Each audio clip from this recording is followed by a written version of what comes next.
जो आज मैं बाहर नहीं आ सकती, घर पे गेस्ट आए हैं। तुम यहीं आ जाओ, हम यहीं बातें करेंगे।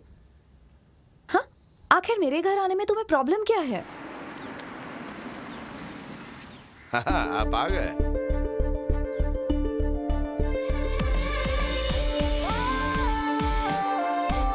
हेलो, आइए आइए। नई गाड़ी है, बढ़िया है। हाँ थैंक्स। आप हवा के साथ बहते हैं क्यों, है ना? हाँ, आइए आइए, अंदर आइए। ये ड्रिंक्स ले जाकर उन्हें दे दो। क्यों, आप नहीं दे सकती क्या? तुम देख रही हो ना मैं यहाँ काम कर रही हूँ। बाकी सब में फर्क नहीं पड़ा। हाँ, ये मेरी इकलौती बेटी है, रोज। हेलो। हाँ लेता हूँ। कुछ दिनों पहले महाराजा स्कूल में सीनियर बनकर मैंने पढ़ाई की थी, तुम्हें याद है क्या? सॉरी, मुझे याद नहीं। बेटी, ये अभय कुरुविला है, तुम्हें याद है ना? नासिक में मेरा दोस्त था कुरुविला, क्लोज फ्रेंड। ये उसी का बेटा है। यहाँ भी आ चुका है वो। ये एफसीआई का सीईओ है। एफसीए नहीं uncle, French development authority, FDA. अरे एक ही बात है। कद्दू चाकू के ऊपर गिरे या चाकू कद्दू पे? हम ही फ्यूचर डेवलप करते हैं। अरे भाई, इतना सारा काम करके लगता है तुम चांद पे फ्लैट खरीद लोगे, है ना?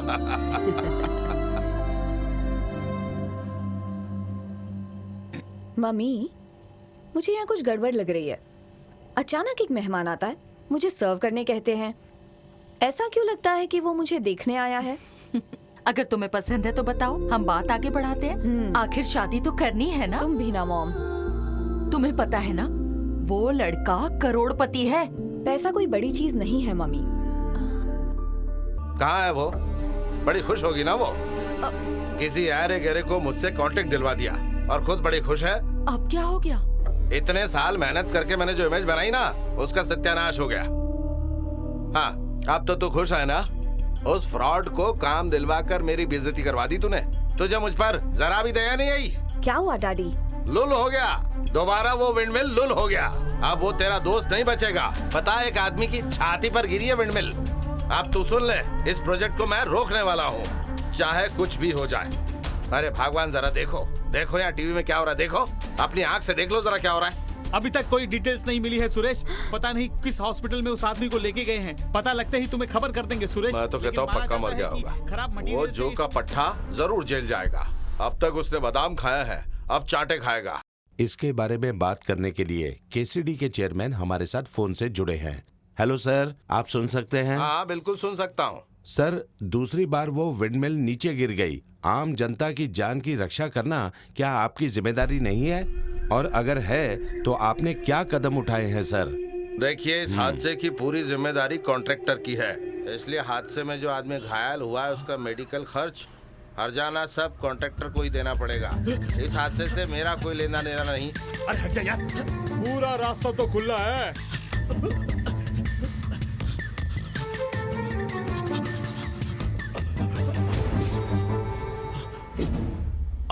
आराम से भाई भाई,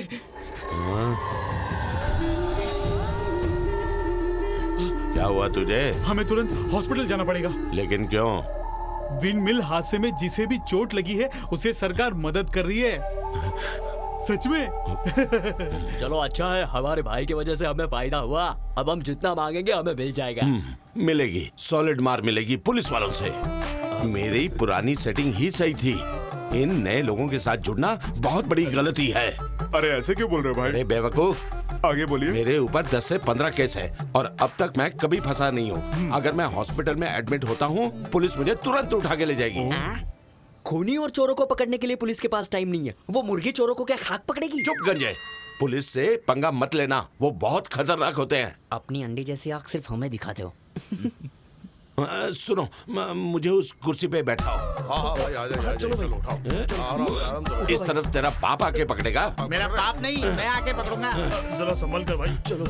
अगर किसी को पता चल गया कि वो फैन मेरे पीठ पर गिरा था तो तुम मार खाओगे और फिर हमारे दुश्मन हमें देखकर हंसेंगे। देखिए भाई, आपके पीठ पर चोट लगी है, घबराइए मत। हम ये बात किसी को नहीं बताएंगे। वो तो है, बिल्कुल बताएंगे सही भाई।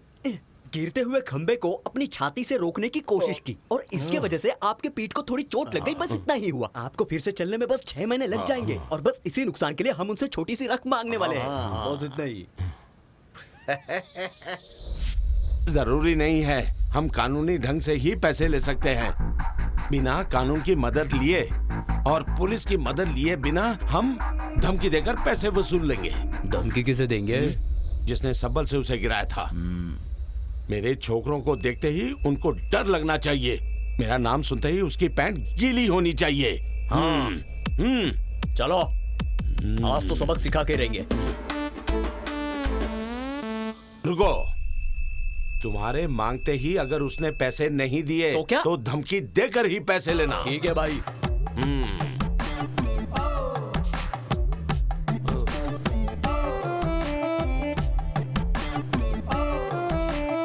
भाई ये क्या? आप सो रहे हैं? ओए, पेट के दर्द की वजह से आराम कर अच्छा, रहा था। ये लोग मेरे दोस्त हैं और एक केस में फंस गए हैं। जब तक केस सॉल्व नहीं हो जाता ये लोग यहीं रहेंगे। आपको कोई प्रॉब्लम तो नहीं?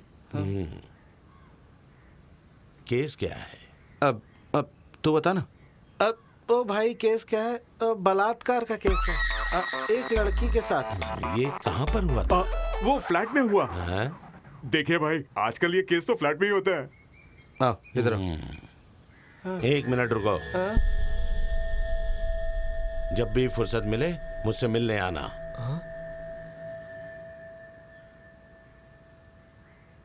और क्या हुआ मुझे बताना। हाँ, अंदर आओ। कैसा है ये सब? है? ये देखो, फेसबुक में इस पर सबसे ज्यादा लाइक्स मिले थे, टोटल 12,516। अभी क्यों लॉन्ग लीव चाहिए तुम्हें? घबराओ मत, हम तुम्हारे बेटे को ढूंढेंगे। ये इशू बहुत बढ़ गया है, इसलिए वो कहीं छुप गया होगा। यही बात होगी, नहीं तो हम उसे पकड़कर जेल में डाल देंगे। सर, मेरा बेटा अभी गुनहगार है। सोसाइटी और कानून को धोखा दिया है उसने। अब ऐसे बेटे का बाप होकर मैं ड्यूटी कैसे निभा सकता हूँ सर? वो गुनहगार है ऐसा तुम सोचते हो? हैं? इतनी सी बात पर तुमने खुद फैसला कर लिया? तुम एक बात समझ लो। कौन सी बात सर? तुम्हारा बेटा गुनहगार है या नहीं, ये कोई तय नहीं कर सकता। ऐसी सनसनी खबर दिखाने वालों की हमारे देश में कोई कमी नहीं। हमारी इस हालत को दिखाकर उन्हें पैसे नहीं कमाने देंगे, कभी नहीं। हिम्मत से काम लेंगे। मुझे तो लगता है कि तुम्हारे बेटे को किसी ने फंसाया है। सर, आप ये कैसे कह सकते हैं? देखो, ये तो मेरा डाउट है, लेकिन ठोस सबूत नहीं मिलने की वजह से मैं इस बारे में किसी से बात नहीं कर सकता और तुमसे भी इस बारे में बात नहीं कर सकता। नहीं सर, मुझे बताइए। इस फोटो को देखो। जब वो खंबा गिरने वाला था तब मैं भी वहां था, क्योंकि नशा बेचने वालों को पकड़ने के लिए मैंने अपना हुलिया बदल के रखा था।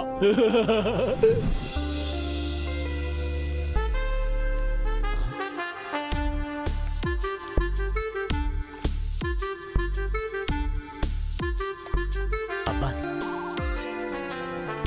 अरे अब्बास, माल देना। रुक, अब्बा रुक।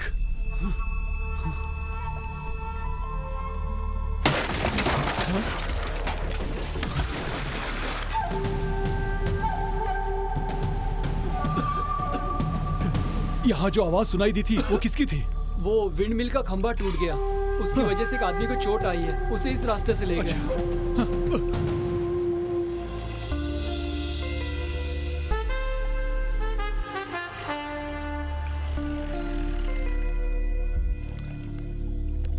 लेकिन उस चोट लगे हुए आदमी को हॉस्पिटल में किसी ने भर्ती नहीं किया। उस आदमी को ले जाने वालों में से किसी की कोई खबर नहीं मिली। इसका मतलब वो जो भी है वो दुनिया के सामने नहीं आना चाहते हैं। इसलिए मुझे लगता है कि ये काम कोई जानबूझकर कर रहा है। अब अगर तुम्हारा बेटा निर्दोष है तो उसे बचाना हम दोनों का फर्ज बनता है।